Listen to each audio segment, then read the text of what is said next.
Selamat malam para pendengar setia di seluruh Indonesia di Dongeng Aki Rukman. Selamat mendengarkan dan tetap merdeka. Assalamualaikum warahmatullahi wabarakatuh. Bismillahirrahmanirrahim. Alhamdulillahilladzi anjala sakinata fi qulubil mu'minin liyazdadu imana ma imanihim. Amma ba'du.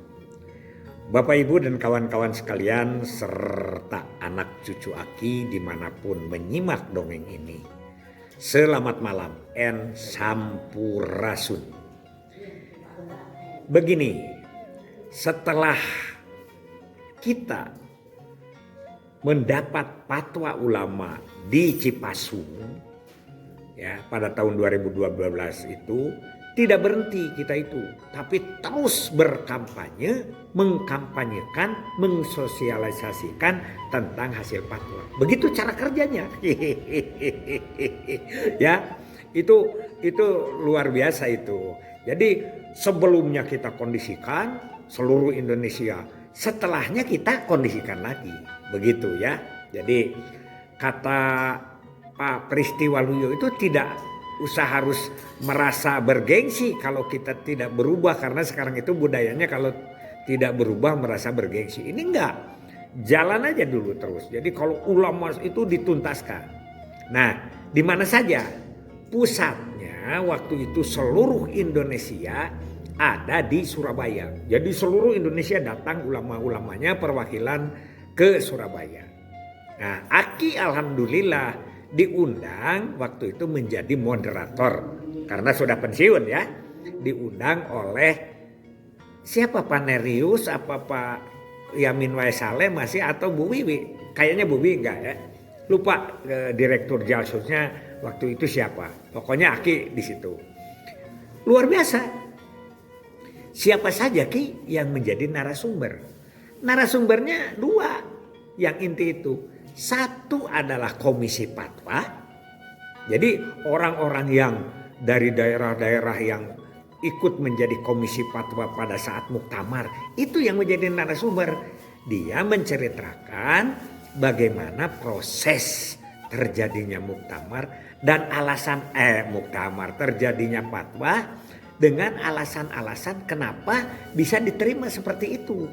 Jadi misalnya poin 1, poin 2, poin 3 dijelaskan oleh siapa? Oleh komisi fatwa.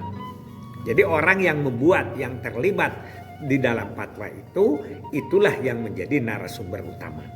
BKKBN hanya sekedar di belakang saja, Tutwuri Handayani ya begitu. Kemudian yang kedua siapa narasumbernya? Adalah orang yang berhasil rekanalisasi. Dia yang menjadi narasumber. Oh, dihonorar pasti gede ya.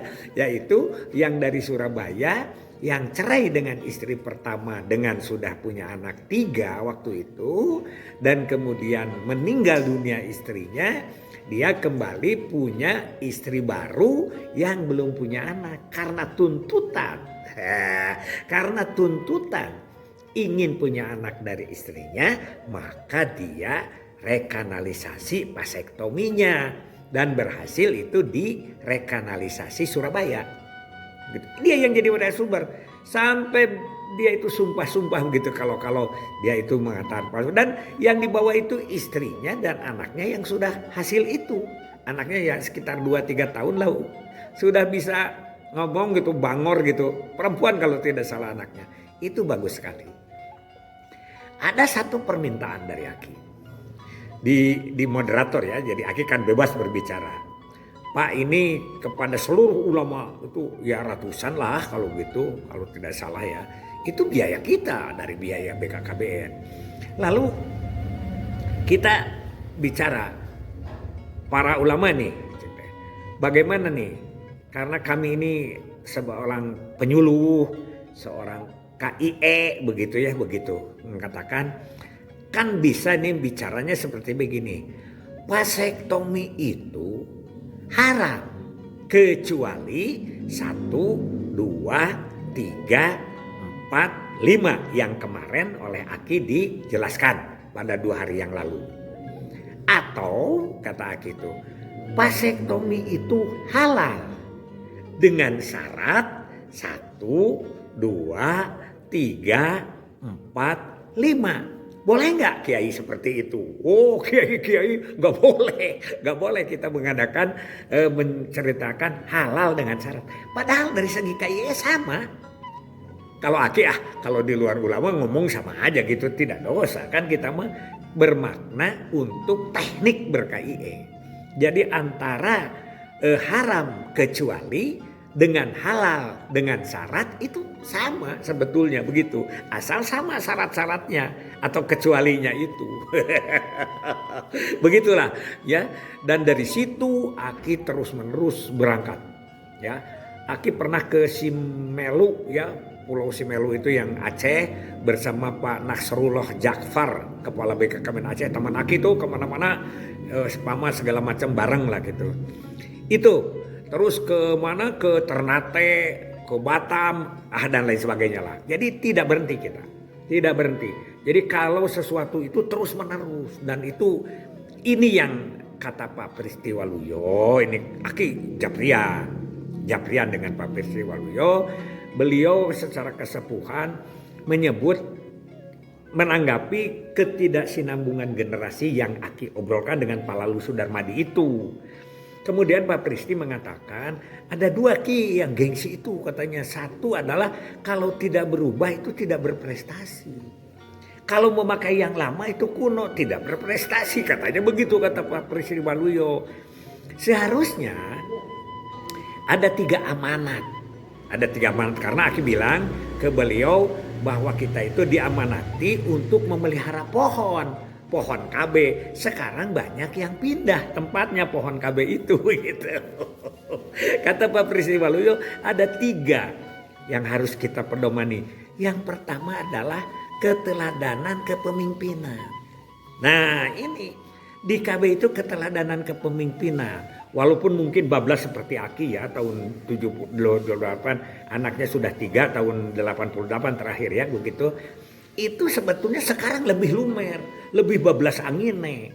Makanya bisalah koordinasi ya, surat dari Kemenduk misalnya kepada para bupati wali kota untuk mohon bila mana mau menempatkan pengelola atau pejabat atau pemimpin atau petugas yang bertugas di dinas KB atau di dinas kependudukan dan KB dan apa namanya lah misalnya, jangan yang anaknya lebih dari 3. Buat dia juga tidak pede, buat masyarakat penghargaannya masih lemah. Itu satu keteladanan. Kalau di kita kan anak 3 tidak bisa naik jabatan.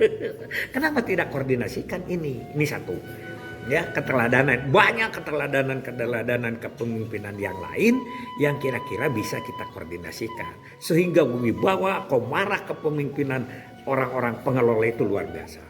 Itu salah satu yang ditanya tentang vasektomi tidak tahu itu, padahal orang BKKBN itu tidak memerlukan pimpinan keteladanan, jadi harus serba tahu. Kata Bu Eli itu Humas Dinas Kesehatan, Aki itu katanya segala tahu apa Ki? Nah Aki mah sudah punya prinsip, daripada kalah ngomong lebih bagus ngaco. Tahu orang itu juga tidak tahu, dia ketawa-ketawa. Atau Aki di Aceh disebut adalah perpustakaan berjalan. Itu mah macam-macam. Pokoknya kepiawaian kita kuasai benar-benar ya, kuasai. Yang kedua kata Pak Pristi Waluyo itu adalah setelah pemimpin keteladanannya, yang kedua partisipasi masyarakat. Segala sesuatu yang kita lakukan itu partisipasi masyarakat. Ya, ini kadang-kadang membentuk anu hanya sekedar terbatas kepada orang-orang yang calon pimpinan atau dengan pimpinan desanya, pimpinan kecamatannya, membentuk kampung KB, membentuk BKB, BKR, BKL, UPPKS, kadang-kadang temakan. Karena itu partisipasi masyarakat. Masa orang lain sekarang sudah ada PHBM, pemeliharaan hutan bersama masyarakat, diserahkan kan kepada masyarakat. Kita itu jagonya dulu. Nah ini jangan lupa partisipasi masyarakat. Karena itu salah satunya adalah, salah satunya adalah apa? Salah satunya adalah kunjungan rumah jangan sampai hilang. Itu ya satu. Itu yang kedua. Yang ketiga sistem. Kata Pak Peristiwaluyo, sistem atau makeup atau BTOP atau IPON kata Kak Pamirtah dari Subang mah. IPON itu adalah input, proses, output, efek, dampak. Ini tidak nyalur. Kenapa 10 langkah PLKB menjadi lemah? Kenapa Lokmin, Rakor, dan lain sebagainya tidak begitu berjalan mulus? Karena apa? Karena tidak tegas perintahnya dan tidak ketat pengawasannya. itu pendapat para sepuh ya. Banyak kita obrolkan ya. Salah satunya adalah nanti akan kita lihat kepemimpinan Kang Dede Mulyadi yang akan mengembalikan semuanya ke alam kerajaan gitulah. Apakah itu gengsi? Nanti kita lihat hasilnya dan kita lihat konsepnya. Hasbunallahu wa ni'mal wakil, ni'mal maula wa ni'man nasir. Wassalamualaikum warahmatullahi wabarakatuh.